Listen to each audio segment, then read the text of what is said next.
Hello mate, this is my first, not really my first in a long time, a long form video. Actually beginning to make this video took me a long time because I kind of didn't feel comfortable making long form videos, and trying out something different has always been hard for me. Also for the longest time I hated my own art to the point where posting a process video didn't feel right. Like, why would I post something I wasn't proud of? And it's the reason even with shirts I don't really post much of my drawings. It's mostly art memes, which is funny because those are the videos that are doing good, so thank you so much. Every month YouTube sends me a mail low-key hinting at me to start making long-form videos. Like, they'll send a quiz asking what other forms of videos my viewers watch, and of course the answer is long-form videos. So I am taking Papa YouTube's advice and trying to make a longer video. In general, one thing I hate about drawing is looking for a reference, but they're so important. I do spend the longest time looking for references, but again, references are so important. Like, greatest artists in the world use references to draw, and I don't think I'm better than Leonardo, so I use my references quite often. I often scroll through Pinterest and make some random saves, and usually those random saves are the ones that come in handy in the future. And I would most definitely recommend you guys to save different stuff. Don't just save like pretty faces. Focus on poses, backgrounds, fashion, different stuff. The advice I always got when I was younger was, if you're comfortable with something and you're already good at something, stop doing that. Like, switch to a different thing. Being uncomfortable and being bad at something is the beginning of improvement. So don't just focus on what you know, and figuring out what you're bad at and where you should improve is a skill that the greatest artists have, and I always appreciated those people and what they do. So I definitely do hope that one day I'll be able to do that. I hope I can do that this year. I really want to focus more on backgrounds and perspectives. Also, dynamic poses, those are really fun. Currently, my process is very straightforward and very similar to how you draw traditionally. Like sketch, color on top, shading. Only difference is probably the use of layers. I don't really use blending modes unless I want to change the shading or the lighting really quickly. I remember my art teacher once told me to just draw what you see. Like, you see a shadow shaped like a triangle, draw a shadow shaped like a triangle. Think about how dark it is, or where it's blended, where it's sharp. And I would say that what he meant in this was that don't draw mindlessly. For example, this reference right here, you can analyze it by saying that her face shape is longer, her forehead, nose, chin ratio is fairly even, the distance between her eyes is a little wider than her actual eye length. Think about the ratios, how they're proportioned, and I definitely do think that thinking about those stuff, especially if you're drawing from a reference, is going to help you a lot. But at the same time, I don't want you guys to stress about drawing. As long as you enjoy it, you're good. I'm saying this because I stress over it a lot, and drawing like something that I love becomes something that I hate, and more like an obligation over a hobby. I do have an issue with comparing myself to others and thinking that compared to them, I'm really not that good. So I am trying to kind of distance myself from those thoughts, and if you guys also have those thoughts, forget about them, enjoy yourself, draw, and you will improve. Okay, enough about art for now. I asked you guys to ask me some questions in my community page, and a couple of you guys did, so I want to answer them. A few of you asked about food, and I absolutely love the fact that you guys can tell I'm a fat ass from behind the screen, which shouldn't be the case because I grew up in an almond family. My mother is such an almond mom. An almond mom is a person that focuses a lot on diet and physical health, and my mom is definitely one of them. Like, her favorite food is steamed cabbage. no salt, no pepper, no oil, steamed cabbage, and she eats it every day, and she's the happiest woman alive. And I would have made a hee hee haha white people joke about this, but my mother is Georgian, and Georgian people have the most delicious food in the world. Also, my mother is from the mountainy part of Georgia, and those people know their food. Like the ethnic group my mom is from, they're called Tiulebi, which means like mountain people. They have the most delicious dumplings. It's called tiuluri khinkali, and it is so delicious, and my mom never makes it because again her favorite food is cabbage. She's a health nut, and tiuluri khinkali is not exactly the healthiest food. In general, Georgian food is really delicious, which brings me to the question Dem9868 asked about my favorite food. I love Georgian food. I love khinkali, which I already mentioned. I love tsadi. Tsadi is like Georgian barbecue. Usually, like the cooking method is a little bit different, and usually it's cooked by men. I don't know why, but Georgian men just are inherently good at cooking tsadi. Georgian women, not so much. I like very much equality, but for cooking tsadi, men should stick to that. Also, Georgians have this like cheese boat. I think some of you might have seen it on TikTok. It's really popular. It's like a boat-shaped bread just filled with cheese, butter, egg, and it's so delicious. It's called acharuli khachapuri, but if you guys want to order it, just Georgian cheese boat is how you can look it up. It's so delicious. It's one of the best things in the world. But what my favorite food is, you guys are going to hate me, but liver. Cooked liver. And honestly, it's so good. I don't like steak because of the texture. It's really stringy, and if you don't want it stringy, it has to be like undercooked, and I don't like the bloodiness of it, so that's where liver comes in. You guys might be like, ew, liver, but like throw some oil in the pan, some butter, cut it into like thin slices, put it on the pan, add some garlic, add some basil, some onions. It's so delicious. The thing is, I usually don't eat sweets, but the only kind of sweet I do really like is ice cream. And in particular, is this one creme brulee ice cream from this one brand called Paloma. And they have the most delicious creme brulee ice cream. And it genuinely tastes like whipped caramel frozen. And they never have it stocked in stores near me. Please, if you're listening, this company, stock your fridges. I love your ice cream. H. Gobbles asked, what is your favorite fruit?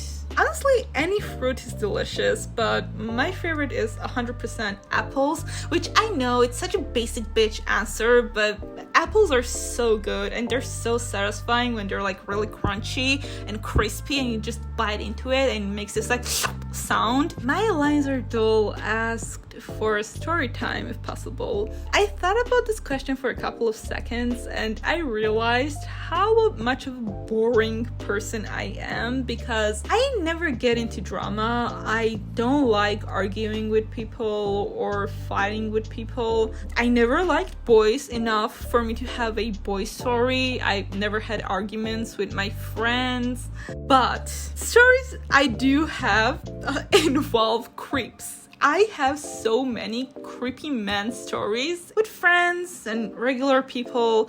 I don't care, I'm very chill, but if you're a creep, well, that's where I like kind of draw the line. I will attack you, I will fight you, I will scream at you, I don't hold back. But this one creep, I would much rather fight Chucky. I think me and Chucky would get along just great compared to this man. I think this was during my first year of college. I said bye to my friends, I got out, I waited at the bus stop for my bus. And you know when you can like feel, you can sense someone staring at you, and I look over and there was this grown ass, ugly ass man staring at me. And some people just look like they're creeps. They smell like they're creeps. And he's staring at me and I'm a confrontational bitch, so I started staring back at him and he looked away and I was like, oh my god, I just pat myself on the back, I got rid of a creep, or so I thought. The next morning, I go to college, I'm waiting for my elevator, and someone is standing behind me. I'm guessing it's another student or a teacher, so I don't pay mind. I got into the elevator, he follows me, and he asks, "Are you scared of me?" Well, I wasn't, but I am now. Anytime a person asks you, "Are you scared of me?" you should be scared. And I look over, I look at him, and it's the same creepy ass dude. I answer him like, "No, should I be scared?" Which I was. I was lying. And this motherfucker, this slimy ass, creepy ass motherfucker, he leans over to kiss me. And luckily, my back is flexible. I bent over. Motherfucker didn't get to me. And before I could even say anything, he walks out of the elevator. And I'm a big girl. I'm a very strong girl. I will beat your ass. Like, guys have told me that I slap harder than any other man they have ever met. And honestly, I was so in shock that I couldn't follow him. And of course, I got to my class. I told everyone what happened. Every kid, every teacher I knew, I told them so they would know if I went missing, he was the suspect. And I have friends from the same floor he got off on, so I figured, oh, he's a teacher on that floor. So I asked around my friends on that floor. Nobody knew him. I asked other people. Nobody knew him. He wasn't a teacher in my college. That motherfucker followed me into my college. Evan Cried asked to talk about true crime cases, and actually I really like true crime. Only like 3 genres I do watch is horror, true crime, and comedy, which is a full 180. But like true crime cases like really affect me because it's like something that actually happened, and it is such a tragedy, such a horrible thing that I honestly can't believe that those kind of people exist in the world. But one case really affected me was the Junko Furuta case, because those kids were so young, and oh my god, if you like true crime, like I don't want to get into that because my channel is mostly about like comedy and drawing, so I don't know if you guys like those kind of videos, but if you do and you have never heard of the Junko Furuta case, oh my god, it's absolutely insane. So we should move on to a lighter subject. And H. Gobbles also asks if I have traveled anywhere. Yes, to Spain. When I finished school, it was like a gift to me, but from my family, we went to Spain. Spain is such a beautiful country. I was absolutely in love with the architecture. Sagrada Familia is like beautiful in pictures, amazing, but when you see it in real life, it's so like, it's glorious. I was mesmerized by it. It's so like detailed, so stunning. I'm not the biggest fan of what they did with the newer version of Sagrada Familia, but what's like the old one, just stunning. But yeah, Spain was absolutely beautiful, and I would love to go there one more time.